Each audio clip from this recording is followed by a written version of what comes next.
distinguished friends, the hate that begins with Jews never ends with Jews. That is what I want us to understand today. It was not Jews alone who suffered under Hitler. It was not Jews alone who suffered under Stalin. It isn't Jews alone who suffer under ISIS or Al-Qaeda or Islamic Jihad. We make a great mistake if we think anti-Semitism is a threat only to Jews. It is a threat first and foremost to Europe and to the freedoms it took centuries to achieve. Anti-Semitism is not about Jews. It is about anti-Semites. It is about people who cannot accept responsibility for their own failures and instead have to blame someone else. Historically, if you were a Christian at the time of the Crusades or a German after the First World War, and you saw that the world had not turned out as you thought it would, you blamed the Jews. That is what is happening today. And I cannot begin to say how dangerous it is, not just to Jews, but to everyone who values freedom, compassion, and humanity.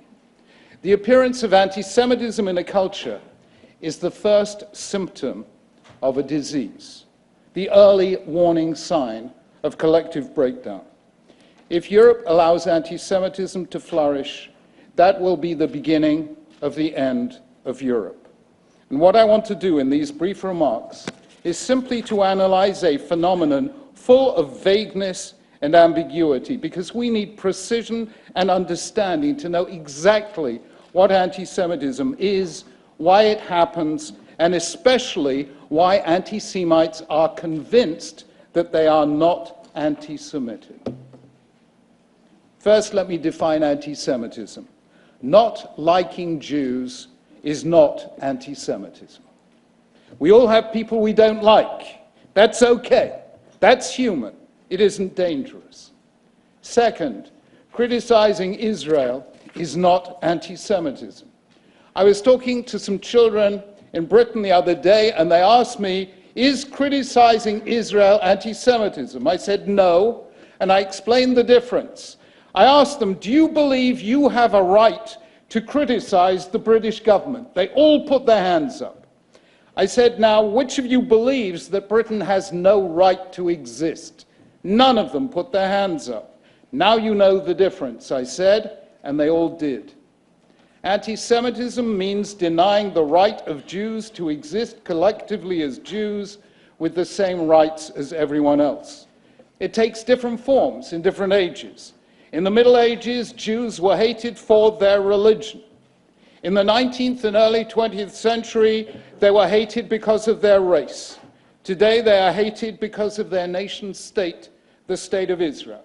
It takes different forms, but it remains the same thing, the view that Jews have no right to exist as free and equal human beings. If there is one thing I and my contemporaries never expected, it was that anti-Semitism would reappear in Europe within living memory of the Holocaust.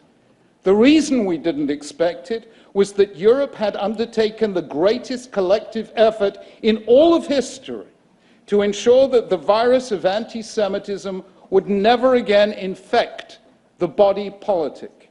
It was a magnificent effort of anti-racist legislation, Holocaust education, and interfaith dialogue.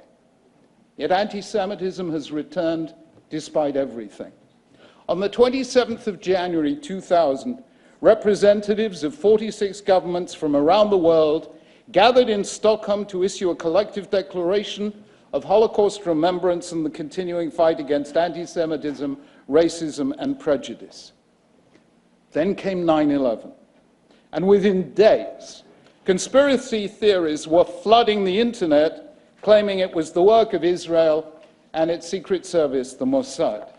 In April 2002, in the middle of Passover, I was in Florence with a Jewish couple from Paris when they received a phone call from their son saying, "Mom, Dad, it's time to leave France. It's not safe for us here anymore." In May 2007, in a private meeting here in Brussels, I think in this building, I told the three leaders of Europe at the time, Angela Merkel, President of the European Council, José Manuel Barroso, President of the European Commission, and Hans-Gert Pöttering, President of the European Parliament, that the Jews of Europe were beginning to ask whether there was a future for Jews in Europe. That was more than 9 years ago. Since then, things have become worse. Already in 2013, before some of the worst recent incidents, the European Union Agency for Fundamental Rights found that almost a third of Europe's Jews were considering emigrating because of anti-Semitism. In France, the figure was 46%, in Hungary, 48%. Let me ask you this, whether you are Jewish or Christian or Muslim, would you stay in a country where you needed armed police to protect you while you prayed? Would you stay in a country where your children need armed guards to protect them at school? Where if you wear a sign of your faith in public, you risk being abused or attacked? Where when your children go to university, they are insulted and intimidated because of what is happening in some other part of the world? And where, when they present their own view of the situation, they are howled down and silenced. This is happening to Jews throughout Europe. In every single country of Europe, without exception, Jews are fearful for their or their children's future. If this continues, Jews will continue to leave Europe until, barring the frail and the elderly, Europe will finally have become Judenrein. How did this happen? It happened the way viruses always defeat the human immune system, namely by mutating. The new anti-Semitism is different from the old in three ways. I've already mentioned one. Once Jews were hated because of their religion, then because of their race, now because of their nation state. The second difference is that the epicenter of the old anti-Semitism was Europe. Today it's the Middle East, and it is communicated globally by the new electronic media. The third is particularly disturbing. Let me explain. It is easy to hate, but very difficult to justify hate in public. Throughout history, when people have sought to justify anti-Semitism, they have done so by recourse to the highest source of authority within a culture. In the Middle Ages, it was religion. So we had religious anti-Judaism. In post-Enlightenment Europe, it was science.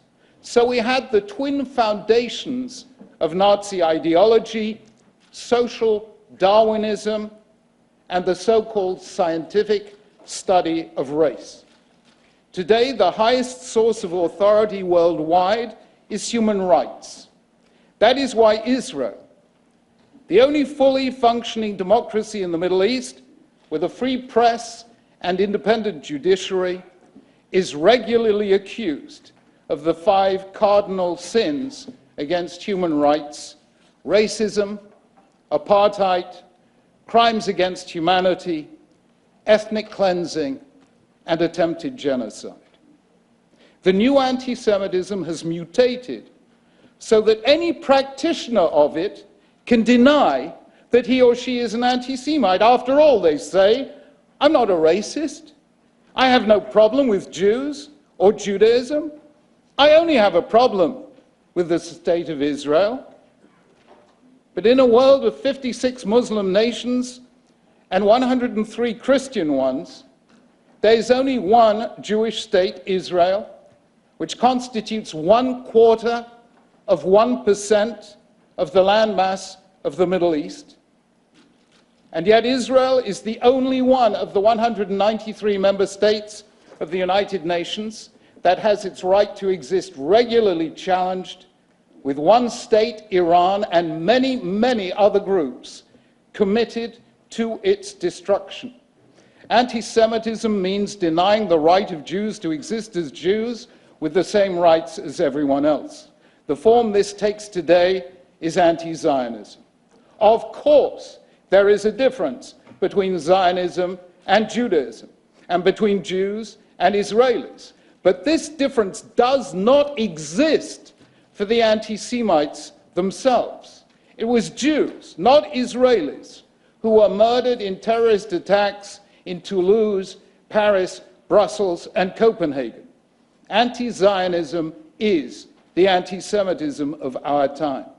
In the Middle Ages, Jews were accused of poisoning wells, spreading the plague, and killing Christian children to use their blood. In Nazi Germany, they were accused of controlling both capitalist America and communist Russia. Today, they are accused of running ISIS as well as America. All the old myths have been recycled, from the blood libel to the protocols of the elders of Zion. The cartoons that flood the Middle East today are clones of those published in Der Stürmer, one of the primary vehicles of Nazi propaganda between 1923 and 1945. The ultimate weapon of the new anti-Semitism is dazzling in its simplicity. It goes like this: the Holocaust must never happen again. But Israelis are the new Nazis, the Palestinians are the new Jews, and all Jews are Zionists. Therefore, the real anti-Semites of our time are none other than the Jews themselves. And these are not marginal views. They are widespread within the Muslim world, including Muslim communities in Europe, and they are slowly infecting the far left, the far right, academic circles, unions, and even some churches. Having cured itself of the virus of anti-Semitism, Europe is being reinfected by parts of the world that never went through the self-reckoning that Europe undertook once the facts of the Holocaust became known. How do such absurdities come to be believed? This is a vast and complex subject. I've written a book about it, but the simplest explanation is this. When bad things happen to a group, its members can ask one of two different questions. One, what did we do wrong? Or two, who did this to us? And the entire fate of the group will depend on which it chooses. If it asks what did we do wrong, it has begun the self-criticism essential to a free society. If it asks who did this to us, it has defined itself as a victim. It will then seek a scapegoat to blame for all its problems, and classically, this has been the Jews. Anti-Semitism is a form of cognitive failure, and it happens when groups feel that their world is spinning out of control. It began in the Middle Ages when Christians saw that Islam had defeated them in places they regarded as their own, especially Jerusalem. And that was when in 1096, Crusaders, on their way to the Holy Land, stopped first to massacre Jewish communities in Northern Europe. It was born in the Middle East in the 1920s with the collapse of the Ottoman Empire. Anti-Semitism re-emerged in Europe in the 1870s during a period of economic recession and resurgent nationalism. And it is reappearing in Europe now for the same reasons: recession, nationalism, and a backlash against immigrants and other minorities. Anti-Semitism happens when the politics of hope gives way to the politics of fear, which quickly becomes the politics of hate. This then reduces complex problems to simplicities. It divides the world into black and white, seeing all the fault on one side and all the victimhood on the other. It singles out one group among 100 offenders for the blame. The argument is always the same: we are innocent, they are guilty. It follows that if we are to be free, then they, the Jews or the state of Israel, must be destroyed. That is how the great crimes begin. Jews were hated because they were different. They were the most conspicuous non-Christian minority in a Christian Europe. Today they are the most conspicuous non-Muslim presence in an Islamic Middle East. Anti-Semitism has always been about the inability of a group to make space for difference. No group that adopts it will ever or can ever create a free society. So I end where I began. The hate that begins with Jews never ends with Jews. Anti-Semitism is only secondarily about Jews. Primarily, it is about the failure of groups to accept responsibility for their own failures and to build their own future by their own endeavors. No society that has ever fostered anti-Semitism has ever sustained liberty or human rights or religious freedom. Every society driven by hate begins by seeking to destroy its enemies and ends by destroying itself. Europe today is not fundamentally anti-Semitic, but it has allowed anti-Semitism to enter via the new electronic media. It has failed to recognize that the new anti-Semitism is different from the old. We are not today back in the 1930s, but we are coming close to 1879 when Wilhelm Marr founded the League of Anti-Semites in Germany, to 1886 when Edouard Drumont published La France Juive, and 1897 when Karl Lueger became the mayor of Vienna. These were key moments in the spread of anti-Semitism, and all we have to do today is to remember that what was said then about the Jews is being said today about the Jewish state. The history of Jews in Europe has not always been a happy one. Europe's treatment of the Jews added certain words to the human vocabulary: disputation, forced conversion, inquisition, expulsion, auto da fe, ghetto, pogrom, and Holocaust. Words written in Jewish tears and Jewish blood. Yet for all that, Jews loved Europe and contributed to it some of its greatest scientists, writers, academics, musicians, and shapers of the modern mind. If Europe lets itself be dragged down that road again, this will be the story told in times to come. First, they came for the Jews, then for the Christians, then for the gays, then for the atheists, until there was nothing left of Europe's soul but a distant, fading memory. Today, I have tried to give voice to those who have no voice. I've spoken on behalf of the murdered Roma, Sinti, gays, dissidents, mentally and physically handicapped, and 1.5 million Jewish children murdered because of their grandparents' religion. In their name, I say to you, you know where the road ends. Don't go down there again. You are the leaders of Europe. Its future is in your hands.